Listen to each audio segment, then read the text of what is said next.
जीतने वालों को मेरा सलाम। 1955 में डिज्नीलैंड खुला कैलिफोर्निया के एक छोटे से कस्बे नुमा शहर में। वहाँ एक 10 साल का लड़का जॉब मांगने आया। उस समय दुनिया भर में लेबर लॉज ना के बराबर थे। बड़ी कंपनियां भी छोटी उम्र के लड़कों को रख लेती। वैसे ही इस बच्चे को नौकरी मिल गई थी कि दिन भर घूमते भटकते टूरिस्ट को गाइड बुक्स और डिज्नीलैंड के मैप्स बेचना। 1 साल में उसको जादू की दुकान पर असिस्टेंट का काम मिल गया। ये लड़का बिल्कुल छोटू जैसा दिखता था, जो मेले की दुकानों और चाय स्टॉल्स पर काम करते हैं। लेकिन यह लड़का असिस्टेंट बनकर खुश नहीं था। वे चुपचाप सारी जादू की ट्रिक सीखता रहा और जब मौका मिलता तो नए टूरिस्ट के ऊपर अभ्यास भी करता। लड़का समझदार था, जल्दी समझ गया कि उसे जादू दिखाने में ही नहीं बल्कि परफॉर्मेंस आर्ट्स में यानी लोगों का मनोरंजन करने में मजा आता है। और ये समझदारी क्लैरिटी में तब बदल गई जब उसने निश्चय किया कि मुझे बड़ा होकर कॉमेडियन बनना है। जब 13-14 साल का हुआ तो छोटी मोटी नौकरी करता रहा, स्कूल जाता रहा और साथ में लॉस एंजलिस के बार्स में परफॉर्मेंस देता रहा। यहाँ 5 मिनट से ज़्यादा मौका नहीं मिलता था। नशे में लोग ध्यान कम और गाली ज़्यादा देते। कभी कभी तो खाली क्लब में अकेले परफॉर्मेंस देता। पैसे मिलने का तो इस बच्चे को कोई सवाल ही नहीं था। लेकिन फिर भी ये लड़का सीखता रहा। पहले साल जब कॉमेडी करना शुरू की तो रूटीन केवल 2 मिनट का था। फिर स्कूल पूरा करते करते रूटीन 5 मिनट का हो गया और 19 साल का होते होते रूटीन 20 मिनट का हो गया। फिर अगले 10 साल अपने काम को यह तराशता रहा और एंटरटेनमेंट इंडस्ट्री में मेहनत करता रहा, अपने लिए जगह बनाता रहा। धीरे धीरे लोग एक नाम याद रखने लगे थे कि एक यंग राइटर है जो अच्छा लिखने और नए आइडियाज़ पर काम करने से जी नहीं चुराता। फिर इस लड़के को टुनाइट शो में कैमरे के सामने आने का मौका मिला। 15 साल की कड़ी मेहनत के बाद स्टीव मार्टिन का करियर चमक उठा। स्टीव मार्टिन ने अपनी सफलता के चरम पर 90 दिनों में 85 शहर का टूर किया। वे अकेले अपनी परफॉर्मेंस के दम पर पूरा स्टेडियम भर देते। उन्होंने न्यूयॉर्क में 45,000 टिकट बेचे, वो भी केवल 3 दिन में। अभी तक ऐसा कोई कॉमेडियन नहीं कर पाया था। अगर आप इनकी सफलता को पैसे में तोलना चाहते हैं तो आज की तारीख में स्टीव मार्टिन की नेटवर्थ है $130 मिलियन, यानी करीबन 960 करोड़ रुपए।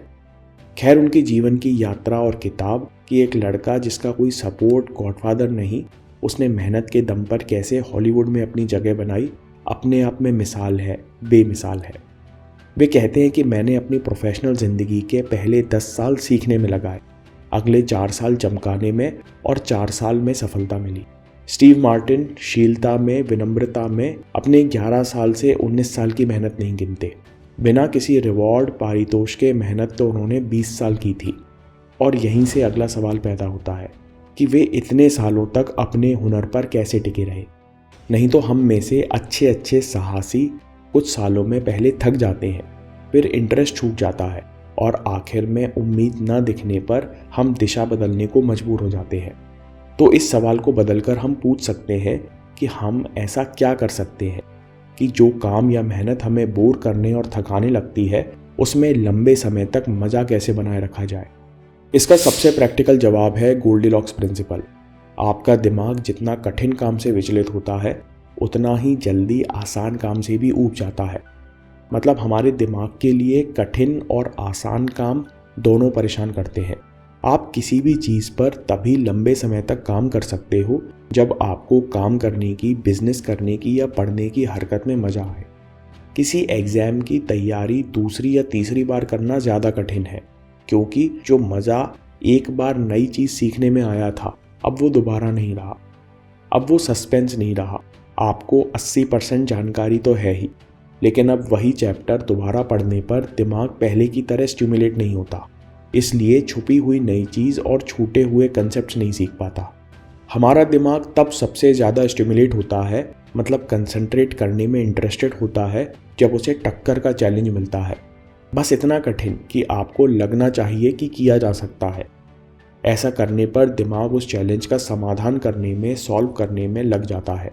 इस समय काम पर ध्यान होने के कारण मन शांत हो जाता है और हम फ्लो स्टेट में आ जाते हैं। मार्टिन साहब का करियर इसका बेहतरीन एग्जाम्पल है।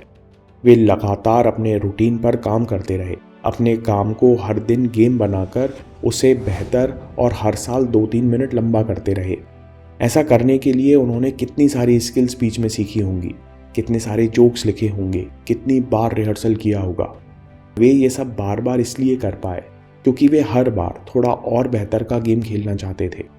आजकल कोट्स प्रचलन में है कि ट्रेनिंग में दर्द सह लो, जीत में सब भूल जाओगे। लेकिन साइकोलॉजिस्ट इसके उलट कहते हैं। हमारा इंसानी दिमाग हमेशा तकलीफ से बचकर खुशी की तरफ जाना चाहता है।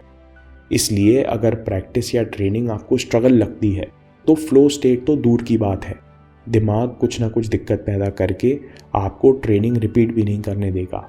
साइकोलॉजिस्ट गिलबर्ट ब्रिम कहते हैं, काम या प्रैक्टिस में मज़ा नहीं आता, यह एक मिथ है। जब आपका दिमाग शांत होता है तो खुशी अपने आप महसूस होती है। जब इंसान चैलेंजेस या कठिन काम पर पूरा ध्यान लगाता है तो आसपास की दुनिया और डिस्ट्रैक्शन शांत हो जाते हैं और उसे मज़ा आने लगता है। फ्लो स्टेट में आने के लिए, अपने काम में मज़ा लेने के लिए एक और ज़रूरी फैक्टर है इमीडिएट फीडबैक हाइपोथेसिस। जब आपको तत्काल पता चलते रहे कि आप कैसा कर रहे हैं, अगर आपको हर शॉट पर आपकी परफॉर्मेंस का फीडबैक मिलता रहे तो आप अभी के अभी फ्लो स्टेट में आ जाएंगे। कॉमेडियन का काम ही ऐसा होता है, उसे ऑडियंस के रिएक्शन से हर जोक पर, हर लाइन पर पता चलता रहता है कि उसका काम कैसा चल रहा है। वो स्टेज के सारे डर छोड़कर रिदम में आ जाता है। उसी तरह जब बैट्समैन 2-3 अच्छे शॉट्स लगाता है, बॉल बैट के बीच में लगकर जाती है तो उसका दिमाग सारे रिएक्शन रिकॉर्ड करता है और बैट्समैन अपने आप फ्लो में आ जाता है। तो है सवाल ये कि अगर मैं और आप अकेले काम करते हैं, मानसिक काम करते हैं, तो हमको इमीडिएट फीडबैक कैसे मिलेगा? जब मैं बोर होता हूँ, काम शुरू करने का मन नहीं करता, तो पहले 2 मिनट्स रूल का इस्तेमाल करता हूँ। मतलब केवल उतना काम करता हूँ जितना 2 मिनट के टाइमर में हो जाए, यानी किसी भी काम को शुरू करने का गेम बना लेता हूँ जिससे तत्काल फीडबैक भी मिलता जाए। अगर फिर भी बात नहीं बनती तो मैं 10-10 मिनट के टाइमर लगाकर खुद को चैलेंज करता हूँ कि अगले 10 मिनट में इतना काम कर लूँगा। ये काम लगभग 12 से 15 मिनट का होता है और मैं उसे 10 मिनट में ख़त्म करने की कोशिश करता हूँ। एक छोटा सा डेली ग्राफ भी रहता है जिसमें अपनी सबसे ज़रूरी आदत ट्रैक होती रहती है। इससे एक स्कोर बोर्ड बना रहता है, प्रोग्रेस पता चलती रहती है और अगले दिन काम करने में अपने आप मज़ा आता है। दोस्तों, अगर आपके पास अभी समय हो तो 2 मिनट्स रूल पर वीडियो देखिए कि कैसे प्रोक्रेस्टिनेशन छोड़कर, आलस छोड़कर हम काम शुरू कर सकते हैं। मैं काम के किस्से लाता रहूँगा। हिम्मत, हरकत, होशियारी, हम जीतेंगे।